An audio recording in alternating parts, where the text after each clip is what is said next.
action. Ang bilis, no? Tingnan nyo, tanggal na lahat. Yun naman yung before and after dye. Wala talagang kabuhok-buhok. Ang gagamitin naming wax ngayon is from Lux Wax, yung kanilang organic sugar mix. Pinainit lang namin to sa microwave. Medyo mainit pa siya. Lagyan ko muna ng konting pulbo yung kilikili niya. Konting-konti lang talaga yung kailangan mo pag gagamitin mo to dahil. I-apply ko lang siya sa direksyon kung saan tumutubo yung buhok niya. I-spread lang siyang ganyan. Tapos ito yung gagamitin kong pantanggal. Patong mo lang siya dito. Tapos gaganyan-ganyan mo lang siya. 3, 2, 1, wala na nga talaga. Ang galing.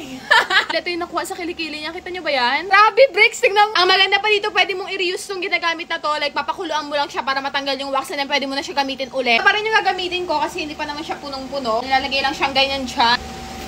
Ang bilis lang. Wala na agad. Tapos hindi pa siya madumitig na. After ko siyang i-wax, ipapat ko lang siya gamit yung tissue para matanggal lang yung lagkit. Sprayan ko lang siya itong Wipe Out Hair Growth Inhibitor Spray.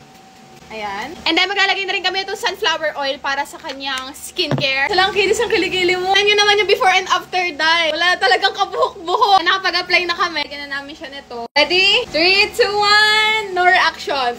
Ang bilis, no? Tingnan nyo, tanggal na lahat. Hala, wala ng buhok bricks. Ang bilis. Pag-apply na kami dito. And gagamitin ko ulit itong ginamit ko kanina. Press mo lang siya very gently. Wala na, oh. Ano? Hala, ang bilis. Sobrang bilis. I-sprayan ko lang ulit siya na itong wipe up. Patanggal ng ingrown hair. And then lastly, mag-a-add kami ng sunflower oil para pampakalma ng bala. And this is the final result. Makinis yung kilikili niya.